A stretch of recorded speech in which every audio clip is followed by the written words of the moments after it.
estrangeiras. Aí que eu queria fazer a pergunta para o deputado o seguinte: a gente sabe que qualquer pessoa jurídica, para funcionar no Brasil, ela precisa de autorização governamental.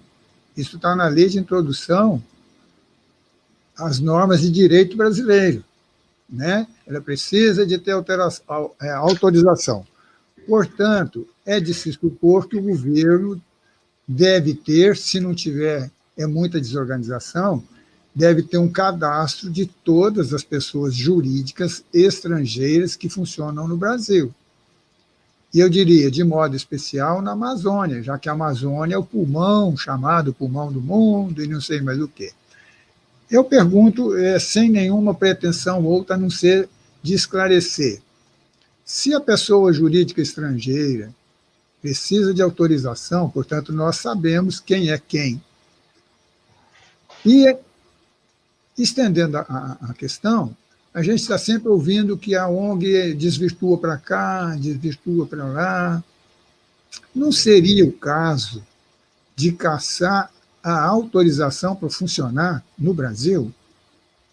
Porque se ela está desviando dos interesses nacionais, ela não pode ficar aqui. Porque, me atrevo a dizer, por que tamanha leniência? Há tanto tempo, já que a lei de introdução às normas brasileiras ela é de 1942. Está lá, na lei de introdução, né? A pessoa jurídica estrangeira tem que ser autorizada pelo Brasil, sob pena de não ser autorizado, poderia contrariar o interesse nacional. Por que acontece tudo isso? Como advogado, como procurador, me choca, me dói as pessoas falar coisas que, na minha visão, isso tem conserto. E por que não se conserta? Se é verdade que a ONG está desvirtuando, eu tenho notícia de ONGs brasileiras, religiosas, que prestam serviços indispensáveis junto a indígenas, lugares onde, às vezes, o governo falha, porque o governo também não dá conta de resolver tudo, e eu acho louvável que existam as associações que possam prestar serviços de interesse público, né? Eu pergunto para o deputado, ex-ministro, a gente nota que o senhor tem uma larga experiência, que o senhor viveu os problemas, diferente daquele que é teórico e sabe só na teoria, não aliou com a prática. A gente nota que o senhor tem muita vivência aliando a teoria com a prática. Por que razão que a gente ouve tanto mal de determinadas ONGs e tudo fica por isso mesmo, como se fosse uma coisa tão banal? Não é banal, não, isso é algo muito grave. Por que razão que ninguém toma providência? Não sei se eu estou exagerando na minha, né? Mas a gente não vê. Só vê falar que a ONG está fazendo isso, está fazendo aquilo. Puxa vida, se está fazendo, vamos dar um corretivo. Não digo que casse, então, imediatamente, mas chama as falas. Olha, nós queremos aqui que a coisa seja assim, assim, assim. Aqui em Goiânia tem um presidente de um clube aqui, que é o Atlético Goianiense. Todo técnico que ele vai contratar, primeiro ele chama o técnico aqui para conversar, para ver o que é a cabeça dele. Porque aqui, nós, no Atlético, nós somos assim, assim, assim. É desse jeito que o senhor trabalha também? O governo brasileiro poderia fazer a mesma coisa com as ONGs. Olha, aqui o riscado é esse. Nosso interesse é assim, é assado, é assado.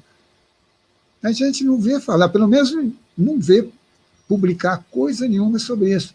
O governo tomou providência X ou Y, a gente não vê. A não ser que eu que sou um péssimo leitor, né?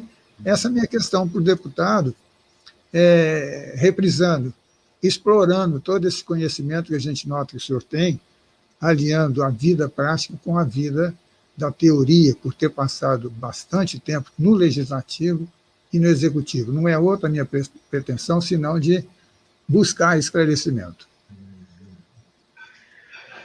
Professor, como tudo na vida, né, há ONGs, que são organizações humanitárias, que procuram ajudar, quem precisa, tem generosidade nas atitudes, e aquelas que exatamente sob o pretexto dos mesmos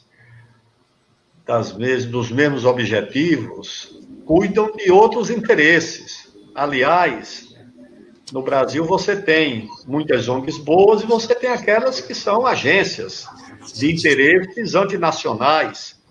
Aliás, a origem dessas ONGs, que buscaram esse nome de organizações não governamentais, mas a origem delas eram organizações governamentais não oficiais, financiadas por governos para cumprir objetivos que o Estado Nacional não podia assumir. Elas surgiram praticamente na Inglaterra, quando, no auge do Império Britânico, o Império Britânico usava o seu braço oficial, ou seja, a sua armada, principalmente, a Marinha Britânica, que dominava os mares de todo o mundo, submetia governos, bombardeava portos para submeter o mundo aos seus interesses, a sua diplomacia, os bancos ingleses para dominar as finanças dos outros, e as organizações não governamentais, como aconteceu no Brasil, aí na fronteira com a Guiana Inglesa, que nós perdemos 20 mil quilômetros quadrados do território de Roraima em pleno século XX, isso já em 1900 e pouco, 1907. O que é que eles fizeram? Como eles queriam ter acesso aos rios que desciam para a calha do Amazonas, e os rios da Guiana, todos eles se dirigiam para o Caribe, nasciam no maciço, mas desciam para o Caribe, os rios que desciam para a bacia do Rio Negro, e, portanto, para o Amazonas, nasciam dentro do território brasileiro. Eles contrataram a ONG, que era a Sociedade Geográfica Britânica, naturalmente com 2 agentes britânicos, entraram no território brasileiro, sem licença, sem aviso, mapearam, levaram a informação, isso tudo está escrito num livro de um grande consultor da Câmara dos Deputados, chamado A Questão do Pirara, e levaram o mapa. O que é que o governo britânico fez? Com esse mapa, eles mandaram uma missão religiosa, certo? Outra ONG. Essa missão religiosa entrou em território brasileiro, também sem pedir licença, sem autorização, recrutou índios, levou para Georgetown, capital da Guiana. Os índios pediram proteção do Império Britânico, foram declarados súditos, e a terceira medida do Império Britânico foi mandar uma tropa. O exército britânico entrou em território brasileiro e decretou que aquela área não era mais Brasil. Era uma área em litígio. O Império do Brasil não pôde fazer nada para impedir o Império Britânico dessa arbitrariedade. E essa área ficou em litígio até o começo do século XX, quando o Brasil exigiu e o governo britânico concordou em deixar a decisão para uma arbitragem do rei da Itália. E o rei da Itália, que tinha recebido a Abissínia na partilha da África, fez um gesto para o Império Britânico, pegando aquele território e dividindo ao meio. Metade ele deu para o Brasil, um pouco mais da metade para a Inglaterra e um pouco menos da metade para o Brasil.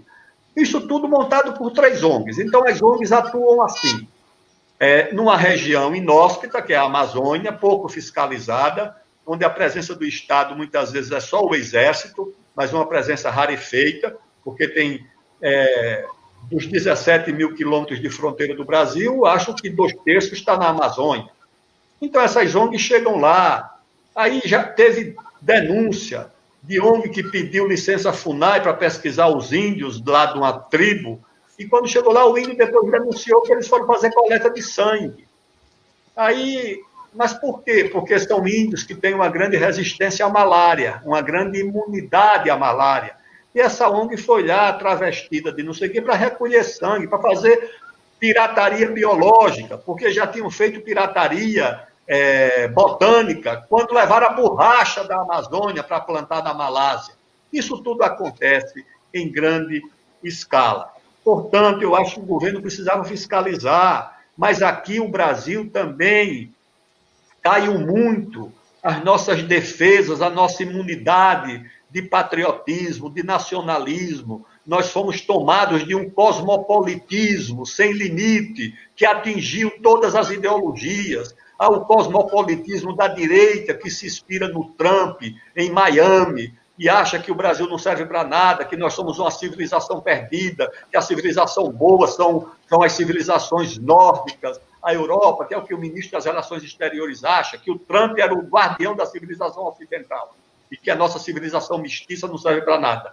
E há o cosmopolitismo da esquerda identitária, que abandonou também o país, o nacionalismo, que hoje só se preocupa com costumes, com gênero, com raça, com cota, com isso, com aquilo, e o Brasil não interessa mais para essa gente também.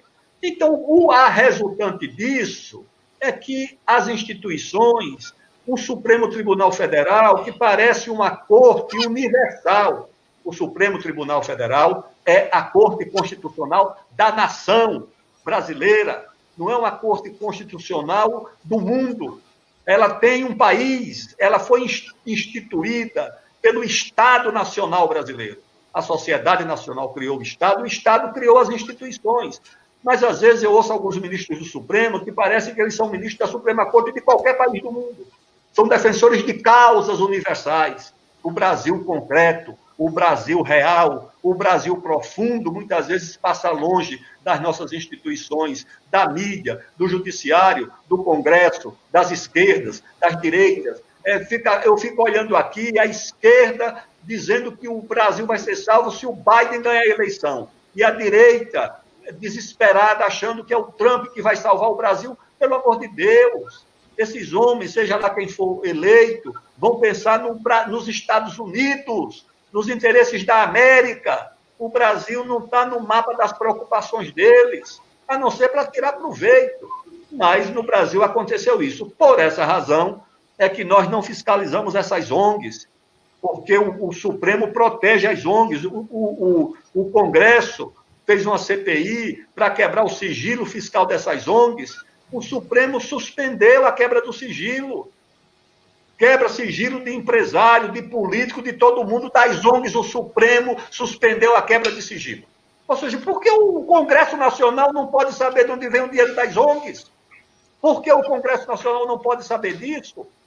Isso acontece nos Estados Unidos, na França, não. O Greenpeace tentou impedir um teste nuclear no atol de Mororô, a Marinha Francesa destruiu o barco do Greenpeace. Aqui o Greenpeace desfila pela Amazônia, para depois fazer filme, denunciar pelo mundo, arrecadar dinheiro às custas da denúncia contra o Brasil. Esse Greenpeace é uma organização de aventureiros, denunciada por ex-fundadores como uma organização que achaca que as pessoas... Não estou falando das ONGs sérias que existem, estou falando dessas. Uma ONG séria não tem problema em ser investigada. Se ela é séria, por que ela não pode ser investigada? Declarada onde vem o dinheiro dela. E se ela não é séria, por que ela não pode ser investigada? Porque é que o Supremo Tribunal Federal do Brasil proibiu o Congresso Nacional de investigar a origem do dinheiro das ONGs. Mas foi o que aconteceu. Investiga de ex-presidente, investiga de ex-ministro, investiga de empresário, tá certo? De tudo isso pode. Pode.